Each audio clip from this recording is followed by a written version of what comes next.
Hi guys, today we'll be talking about Gymnocalycium, specifically the Mihanovici group. While it is a low-maintenance cactus, it still requires some specific care. In this video, I'll be sharing to you everything you need to know in taking care of Gymnocalycium, from the soil mix to how to propagate them. I will also show you my small collection by the end of the video, so be sure to stick around until the end. Here are the main things that you need to consider to keep them alive and healthy. Soil mix. Just like other cacti, Gymnocalycium also need a well-draining soil mix. A soil mix that contains around 60 to 70% non-organic and 30 to 40% organic will work best. Like in the case of most cacti, they also prefer an acidic soil mix. In their habitat, they grow under bushes and grass. The decomposition of leaves and plant material create an acidic environment for them. The acidic soil mix also helps and enhances the cactus absorption of important nutrients such as phosphorus, which is responsible for flowering. Here is how I make my Gymnocalycium soil mix. The components I use are pumice. Pumice helps aerate the soil and improves the drainage. It also has beneficial trace elements and acts as storage for nutrients and moisture. And because of its porous texture, roots can go through it or into it. I use two sizes of pumice, 0 to 3 mm and 3 to 6 mm. Perlite. Perlite also offers excellent drainage capabilities and proper aeration. Its main benefit is lightening the soil mix. This is great for larger pots to make them lightweight and help the roots to move freely. Gymnocalycium tends to have a fibrous root system. Vermiculite. Vermiculite increases nutrient and water retention, but at the same time improves drainage. It also gives quick anchorage to young roots. It expands when wet, preventing compacted soil mix and create air channel to allow the soil mix to breathe. This is great for Gymnocalycium since they like moist soil mix but doesn't want to sit on a soggy soil mix. In addition, it also regulates the root's temperature. Organic soilless mix. I made this one by mixing equal parts of peat moss, coco peat, and carbonized rice hull. Peat moss has an acidic pH, so it's ideal for Gymnocalycium. Coco peat contains several nutrients and has antifungal benefits. And carbonized rice hull absorbs odor and keeps the root system clean and hygienic.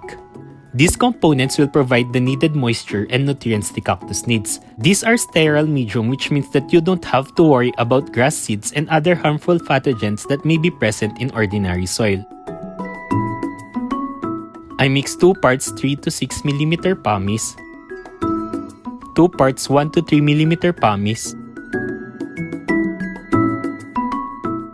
1 part perlite, 1 part vermiculite, and 4 parts organic soilless mix.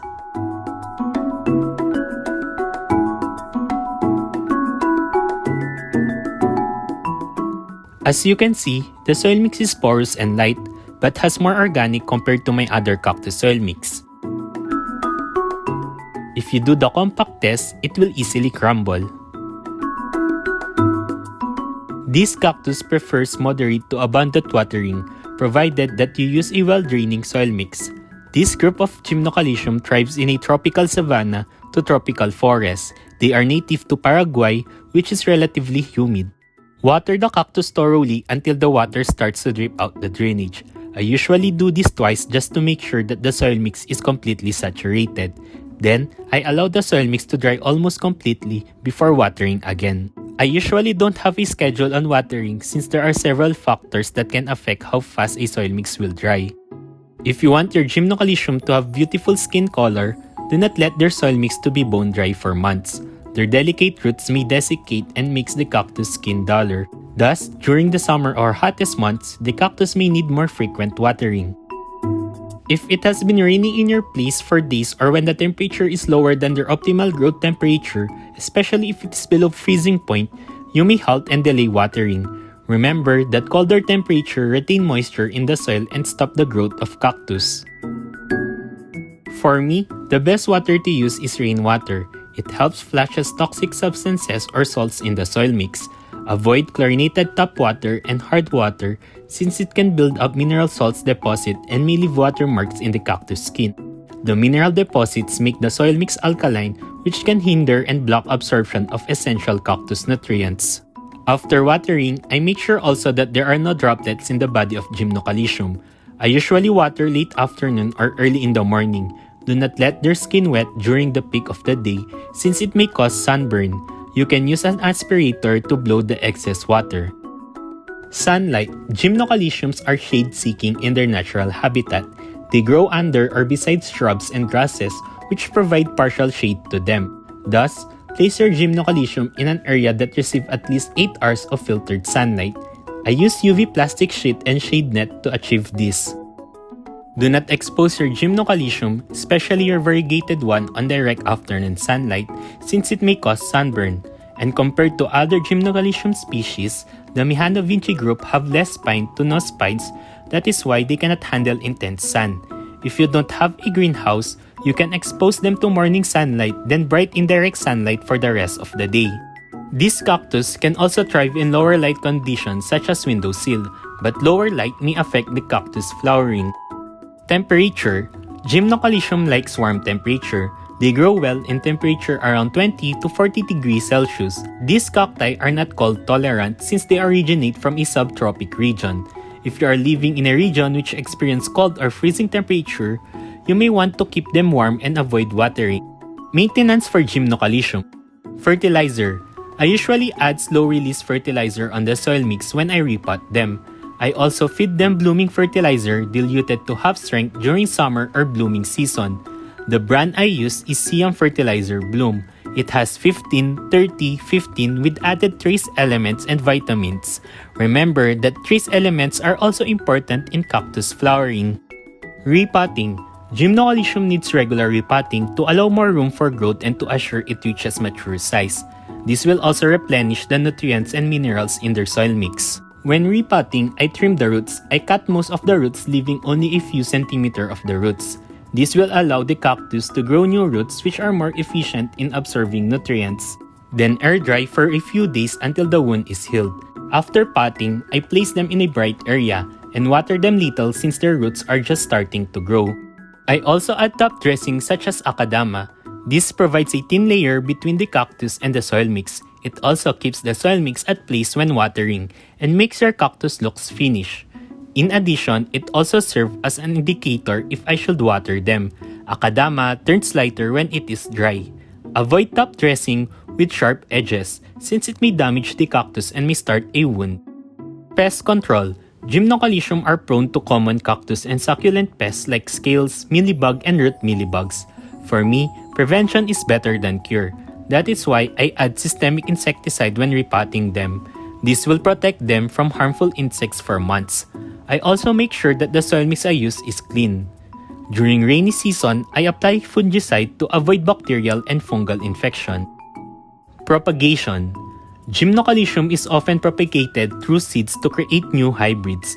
In Asian countries, especially in Thailand, Gymnocalycium is one of the most collected and cultivated cactus. They are responsible for creating several cultivars which enhances the variegation, form, pattern, and spines of the cactus. These cacti can also be propagated by pups. Gently remove the pups when it reaches around half an inch. You can apply rooting powder if you like, then give it a day or two to let the wounds callus. When planting, I add cocoa cubes in the bottom of the pot. This will keep the soil mix moist for a longer period. Add your soil mix and top dress it with akadama. Place the Gymnocalycium pop, then water it. Place it on a warm area away from direct sunlight and keep the akadama always moist. If you live in a drier area, you can cover it with a plastic bag or plastic cup to keep the humidity high. They will eventually root after 2 to 3 weeks. Do not constantly check and uproot the cactus, since this can disturb it from forming new roots. You'll know if it has new roots when there are new spines in the middle. Most of the times, I just leave them beside the mother plant since I use akadama as top dressing. They root eventually. Here is my small Gymnocalycium collection. I started with this Gymnocalycium hybrid. It is around 1 inch when I bought it.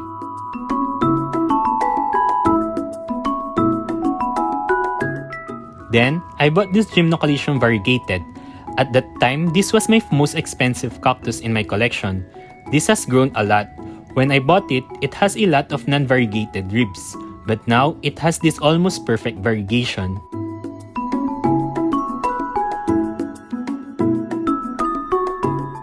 This is one of my favorite variegated Gymnocalycium. Its ribs are slender and it has single spines. There is also variegation on all of its ribs. Hopefully, when it grows older, it will have the perfect variegation.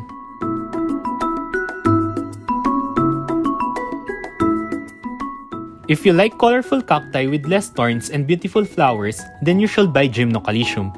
These cacti are hard to kill, provided that you give it its basic needs.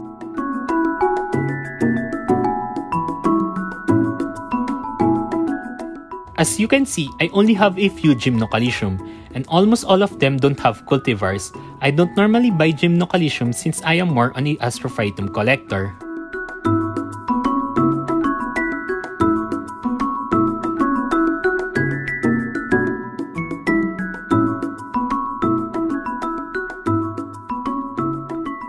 Here is another one of my favorite. What I like about variegated Gymnocalycium is sometimes as they grow older, the variegation starts to become perfect.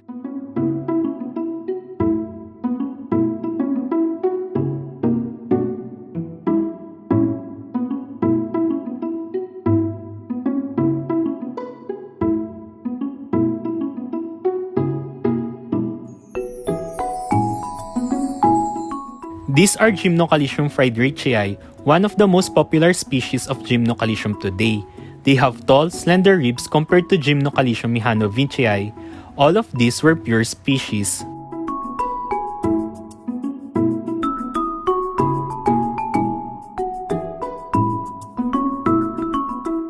This is a Gymnocalycium friedrichii var. angustus striatum, LB2178. LB is the initial of the original collector and 2178 is the field number.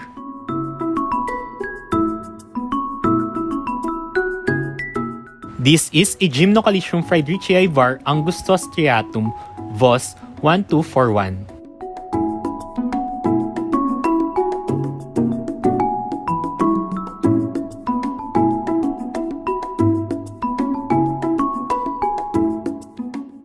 And this is Gymnocalycium friedrichii var. angustus striatum, Vos 14a.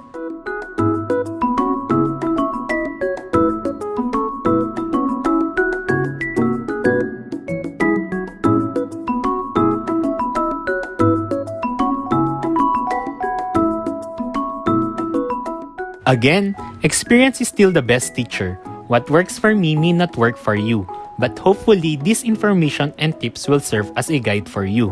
If you want your cactus to be happy and thriving, always make sure that the elements are close enough to their native environment in which they are accustomed to growing. If you have questions, suggestions, and feedback, don't hesitate to comment. I read all your comments and try to respond to them as much as I can. So if you have questions that were not answered here, feel free to ask. Thank you for watching.